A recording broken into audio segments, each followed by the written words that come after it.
Good day, fellow champions of inclusion. I am Aaron, and this is the Inclusive Dad Podcast, where we explore inclusion and make it practical. Before we dive in, don't forget to subscribe, rate, or review the show on your favorite platform. We truly appreciate your feedback and would be honored if you shared the podcast with friends and family who might benefit. If you want to support us in our mission, please click on the link in the show description. Today, my guest is Adele Bayless. Welcome to the show. Hi, Aaron. It's good to be here. Why don't you start off first telling me a little bit about yourself? Sure. My name is Adele. I'm a I would now I'm an entrepreneur. I'm on a new path, but I call myself a social warrior for justice and inclusivity, positivity in the real estate space, particularly property management, space making, and safety. So I look for equity in spaces. I try to make spaces that people feel included in and advise property managers on how to do that and also how to save lives. Uh, and I try to meld that in with the idea of bringing safety to all, safety to those maybe that are on the lower income side, and also maybe with disabilities or other issues that preclude them from thinking about their personal safety. When you say safety, can you give a little more like detail? What do you mean, like just from fires, or what type of safety are we Yeah, talking? Okay, I'm actually a licensed fire safety officer. I do okay, training for the Los Angeles Fire Department. I train people on how to save their lives, and mostly it's a mind thing, okay, a safety mindset. But it's also with high rises and there's laws and things. But I'm really focused on how to bring that idea to lower income peoples, maybe that are in high rise buildings. I don't The amount of training that goes into people that are in office buildings, for instance, is wonderful. It's needed. But an office building is probably a safe place to be versus an apartment building with, say, 200 stoves in it or right, heating, 200 heating right. units. And people in those buildings don't get any safety training other than PSAs on TV. So that's one thing I'm working on Interesting. in the context of teaching in general safety in a broad sense. Right. So this is kind of going on a tangent. So I have a daughter, Yeah, 22 years old. Her name's Cecilia. She uses a wheelchair to get around. yeah. And I asked this once because well, I live in Minnesota, and she goes to the Mayo Clinic for some of her doctor appointments. Hmm. So one day we're in the Mayo Clinic, which is I don't know how tall it goes, but it's at least like 15 to 20 stories high. And I was like, what happens if there's Yeah, like a fire? What happens if there's a that's a high fire? rise. Because Yeah, that's a high she's rise not, building. Mhm. she can't get down the elevator and she can't walk down Nope, the steps. nope. So my uncle used to be a fireman, and he said like some of like the stairs are built to like where should go there, and that would be where Mhm. they check first of all. Is that Yeah, accurate? Okay, that's where you should go. that's where I should. Stairwells, they're Okay, rated.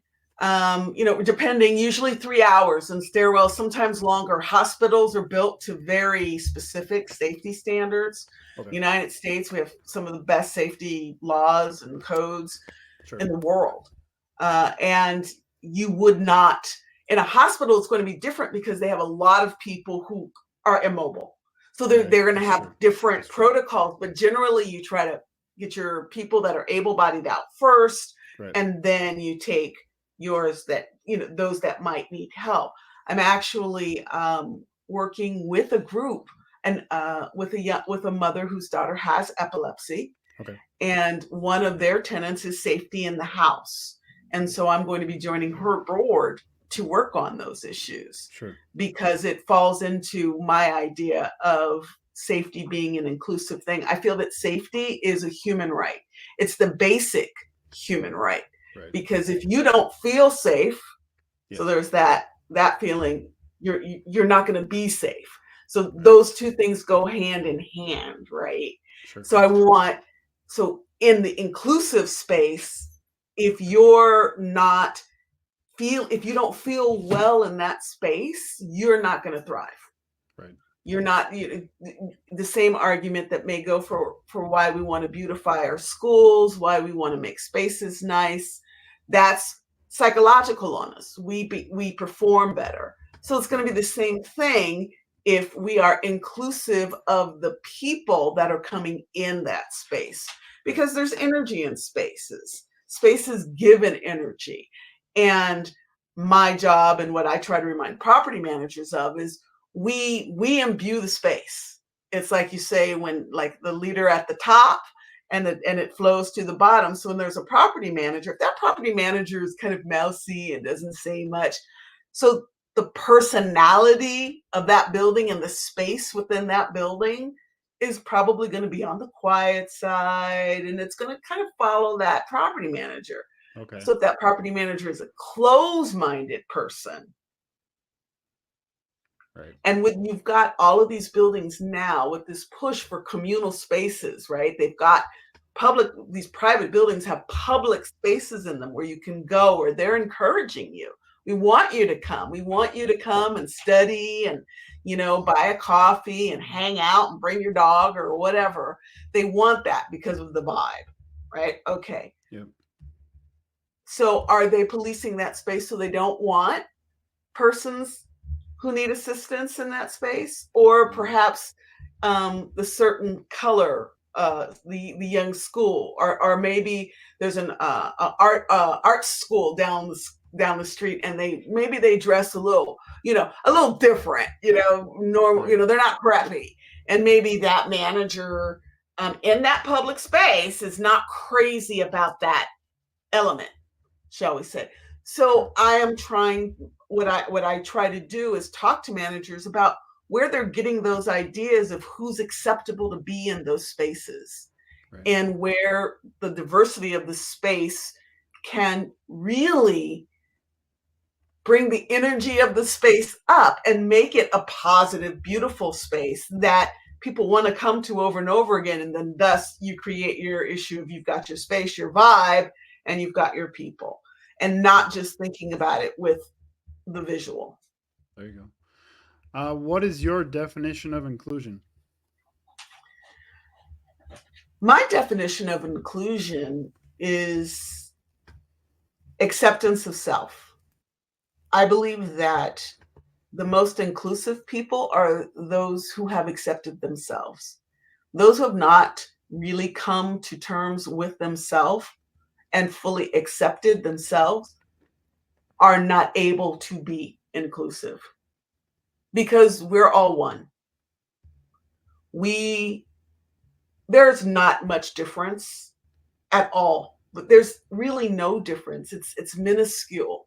Right. If we take a look at it from a 30,000 few foot, we're the same. Right. We have some differences by where we're born, who our parents are, that we have different colored eyes, but that could change if we go to another part of the world and we breed with them and we get another type. Right. We are the same, and we're trying to remind ourselves of that. And it's a struggle. Has that always been your definition, or has it changed over time? Oh, it's changed. I never thought that myself had anything to do with inclusivity or diversity. I just thought, hey, everybody's cool, let's be all together. I don't see what the problem is. Right. Then it was, I guess, a very simplistic way of thinking about it, but very childlike. But why not? That came from Dad. Everybody's the same. We're just born in different places. But as you grow, as you get memories and more experience, and you meet more people, to understand that our stories aren't that different, and that we spend a lot of time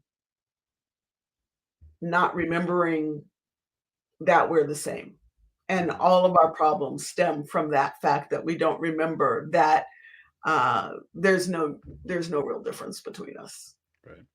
I mean, every single problem that if we think about it, somebody's different from us, but they are the same. So I think that's the elemental struggle of being a human, to try to remember who we are, and to whether you want to call it the devil or an impure Yeah. impulse, we forget. But when we remember that, that's when the beauty happens. That's when the creativity happens. That's when um, we get back in touch with ourselves. Yeah. What about you? Have you always been included? Yeah. Um, for the most part, I've chosen situations where I wasn't. I purposely put myself in situations where it was different. I spent some time in Israel. I spent a year in school. I was at the time there was two that started non-Jewish, and I was the only one who finished the program. Hmm. So that was very interesting. It's beautiful. I consider it the best continuous year of my life. I lived in Germany for a few years, so that was polar opposite of Israel. Yeah. And obviously going to Minnesota from Southern California, very different. Very similar in some of the surprisingly some of the values, very Okay. similar. But yeah, the culture itself, very, very different. So yeah, but I've always felt that you just be a good person, and that is gotten me through. I don't think I've ever been anywhere where um, there's been a huge uh, reaction to me other than when I was a child.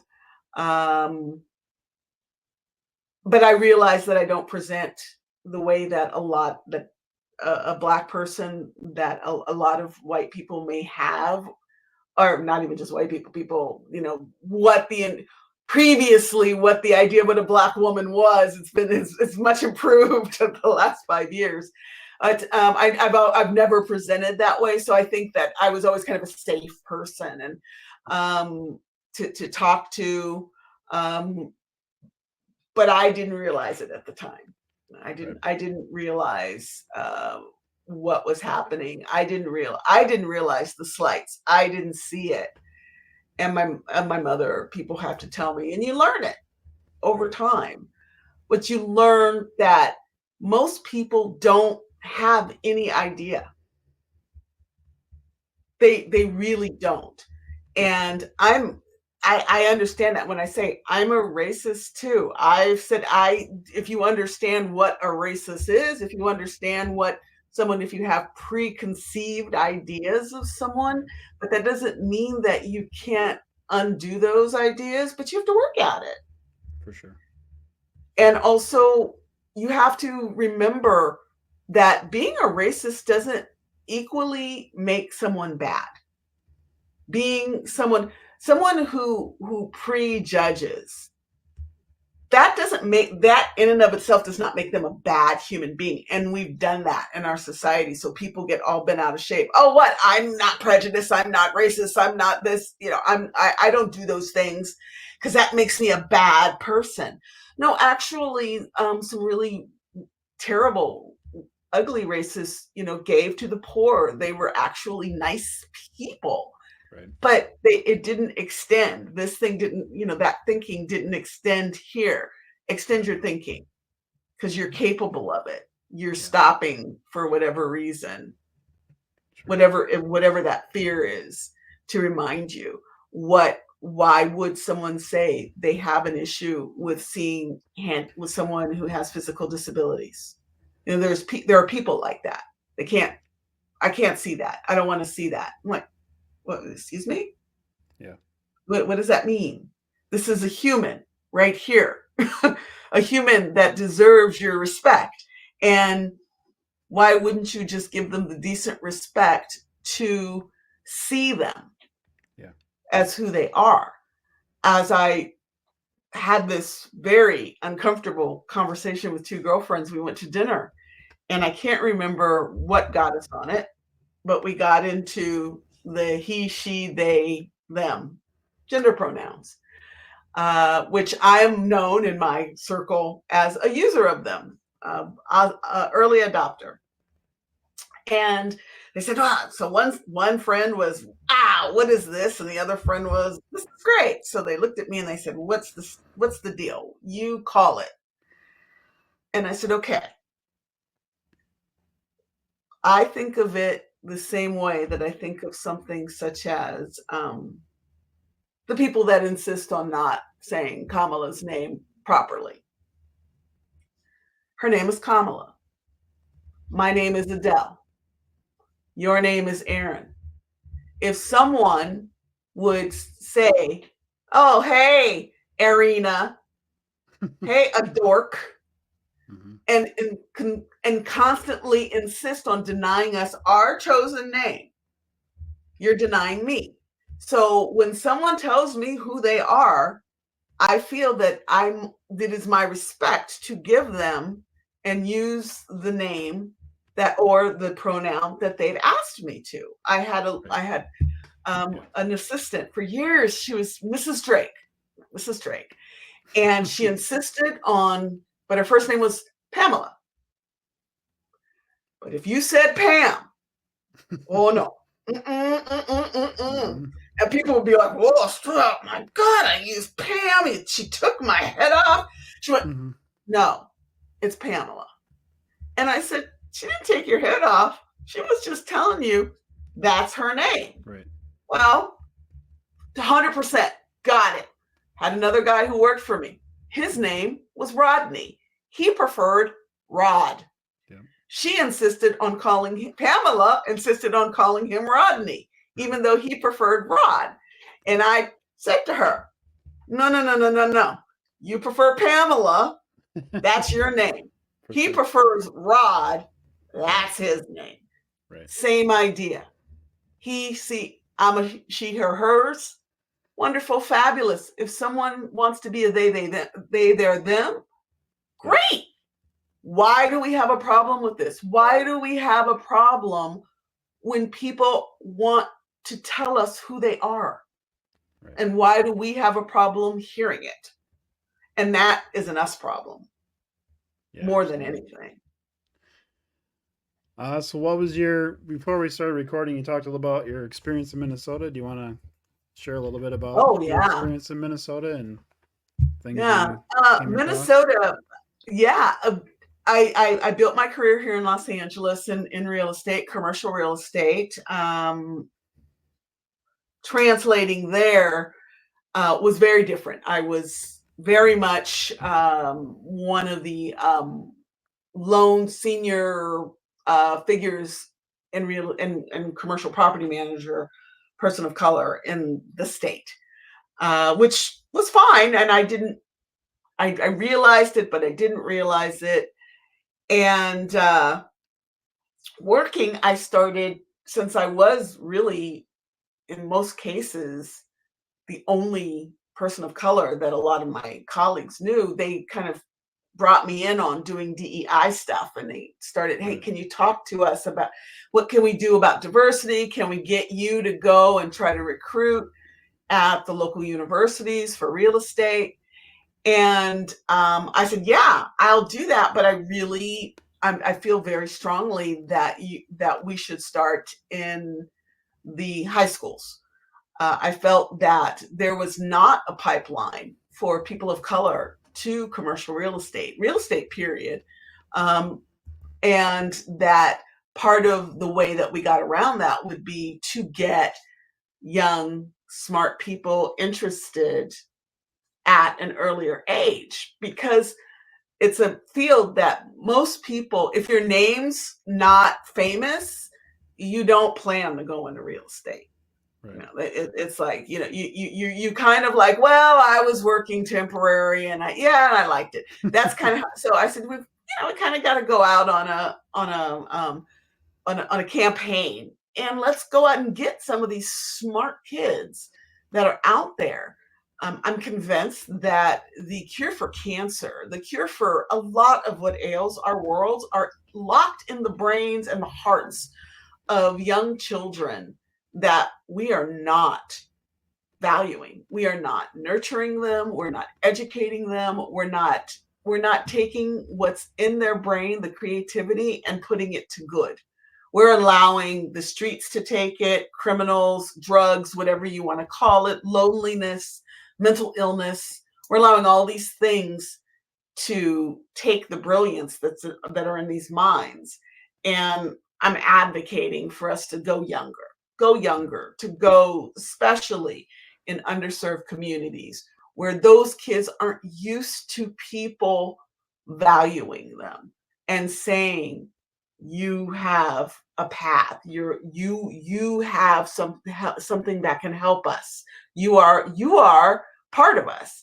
And so that's what I started doing in Minnesota, and I loved it. I went around, I was speaking to different real estate groups, and I think really making a difference at the very least in helping them understand the history of real estate with respect to marginalized communities, communities that were either barred from the beginning from owning land, from renting even, to the demonization of urban centers and what happened in suburbia and the interstates. The history is astounding. And once I started looking into that, because I felt like I needed to know one or two things before I went out and pitched for real estate, I learned so many things that changed the way I see society, the way I see history, the way that we see how I was taught history. And I had some pretty good history teachers, and I still didn't know. Wow. I knew, like, okay, I kind of heard of that, but I didn't know that happened. And I didn't know that the government, this was the policy, all of those things. And doing that along with working in commercial real estate, it's great. But that cultural wall came for sure in Minnesota. I had never experienced it. I'd had many years, 20 years plus in the industry before I got to Minnesota, and I was having problems with my team, and I did not know what I was just twisting myself in pretzels and change. I changed myself to the extent where I didn't recognize myself, where I was just like, oh, you want a meeting? Okay. Oh, there's too many meetings. Oh, it was just a literal thing. And I finally said to myself, I had to say, Adele, what's the problem here? And I had to come to the conclusion that they simply had an issue with what the nice Black lady said to do. And once it was a very hard realization, but once I came to it, it made sense. And then I realized that most of the people that have issues just don't have any exposure. They would say, well, what do you mean? And I said, just think of it. I think that most of my staff had never worked with a Black person or any person of color, let alone them be their manager. They've never seen a Black teacher, a Black clergyman, a Latino coach. And these things, they matter. When you see someone, if you see someone who's different in any way, shape, or form, and they're able to do the job, that's like, wow. It's mind blown. And so when they see it, I hope that now they've got experience. But losing my job, hearing the stories about the angry Black woman, or Black, that a lot of the tropes that Yeah. a strong person hears, and women, there's misogyny as well. But I feel very good I feel very, very, I feel that we are trying. And that is the most important thing, is for us to try because if we don't, what's the point? Yeah. We have to try to do better, right? Yeah. And when I try to remind people, they said, "Oh, you're talking about, the prejudice and this." And I said, actually, all I'm saying is don't be an asshole. Because when you think about it on a very, very basic, Right. it's really kind of basic courtesy and kind of just an acknowledgement of humanity. That's really all it is. Everything else is gravy. Right. What is one tip you can share to help our listeners be more inclusive today? Just something simple that we can all do to be more inclusive.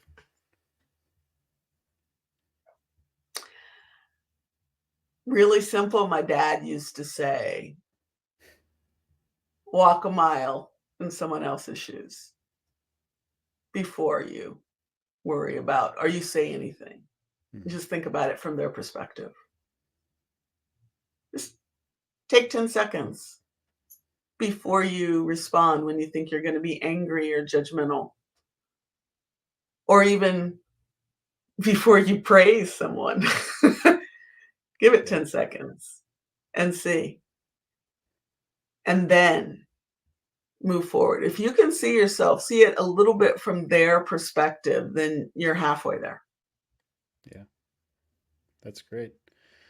From your property management experience, I mean, my daughter uses a wheelchair, so we come into situations from Mm-hmm. time to time, like curb cuts not being there, different Mm-hmm. accessibility issues. Like, from Yeah. your experience, what is property management's thoughts on ADA or Mm.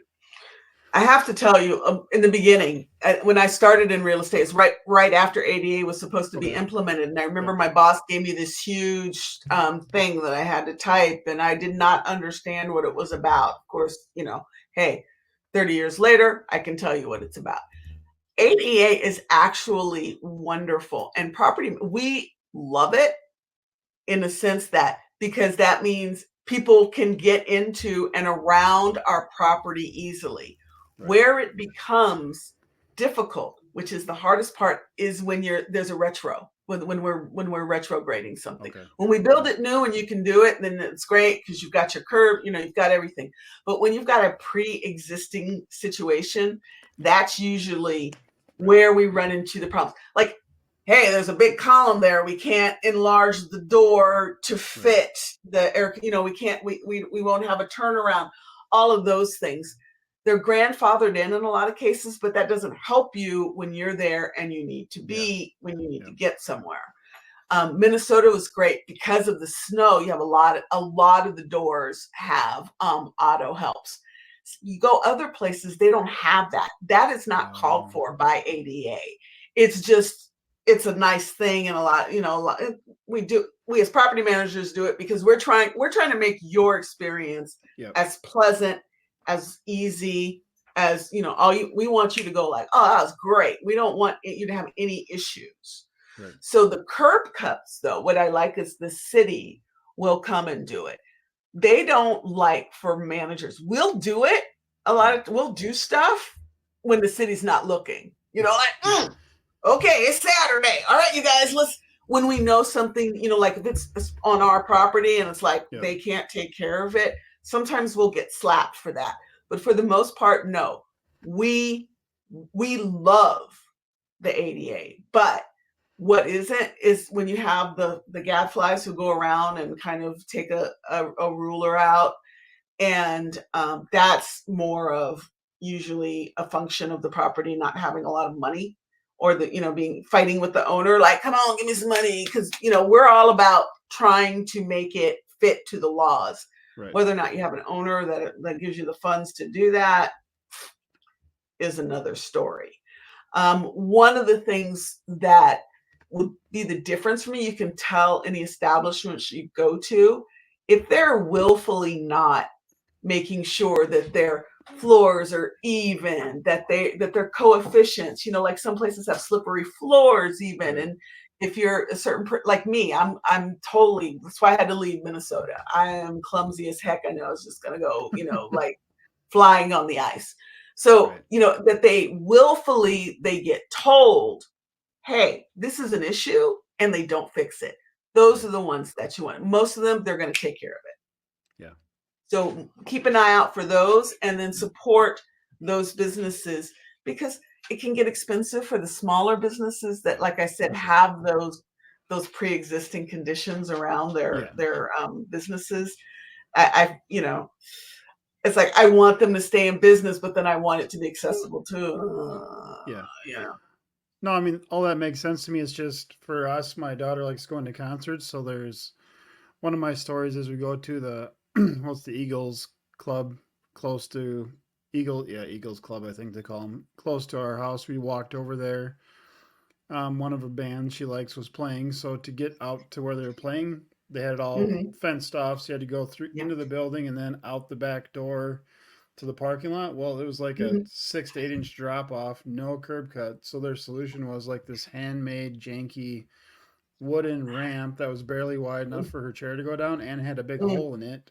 But Mm. somebody had to go get it, bring it over, Yeah. so that whole thing. So to me, it's like once that's already happened, it kind of puts a bad taste in my mouth for the whole thing because like why do I Yeah. have to ask? So that part of it. So I mean, it's definitely makes a difference when we go into a place and it's like, oh yeah, you have a good time, you leave and you don't even notice the accessible stuff versus like it's so obvious and you have to fight it or ask for something. It's Yeah. just a whole different experience. Yeah. And that's the idea of the inclusivity. If you think about it ahead of time, Right. it's the same thing if you have a party Yep. and you make sure that you maybe have some nut free or some Yep. vegetarian options, or Right. you do chicken and beef. It's the For sure. same kind of thing. Yeah. We're allowing for people either in their preference or their need. Right. For sure. What, let's not be assholes. Right. For sure. Yeah, this has all been great. Is there anything you want to talk about we haven't discussed?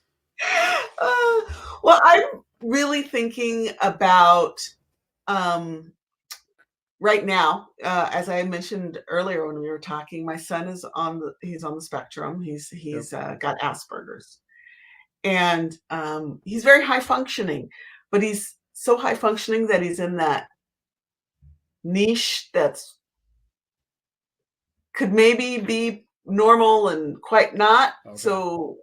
And um, so I'm wondering how I am going to navigate that world, because I do also consider part of my work with diversity as neurodiversity, Right. income diversity, education diversity, sexual gender diversity. It's all Yeah. age diversity, because we're all something, right? Yeah. I mean, don't knock it, white male. Come on.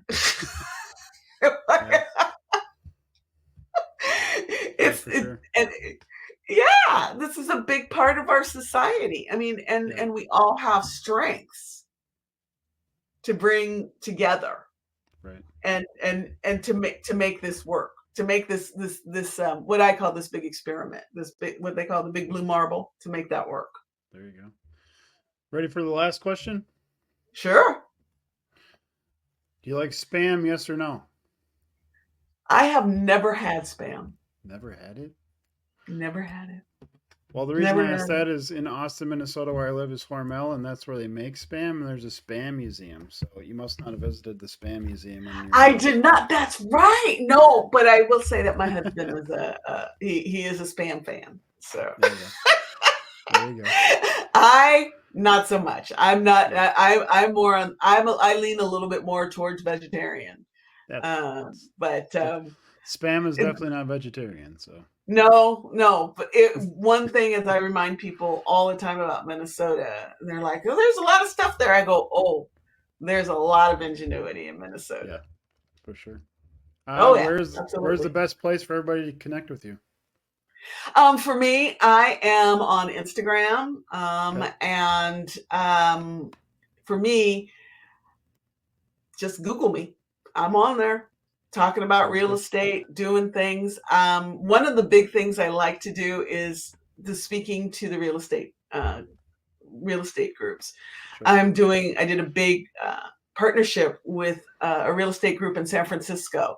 They're having a wonderful series called Candid Conversations to discuss all the different kinds of intersectionalities, especially a place like San Francisco, where you've got a huge Asian Sure.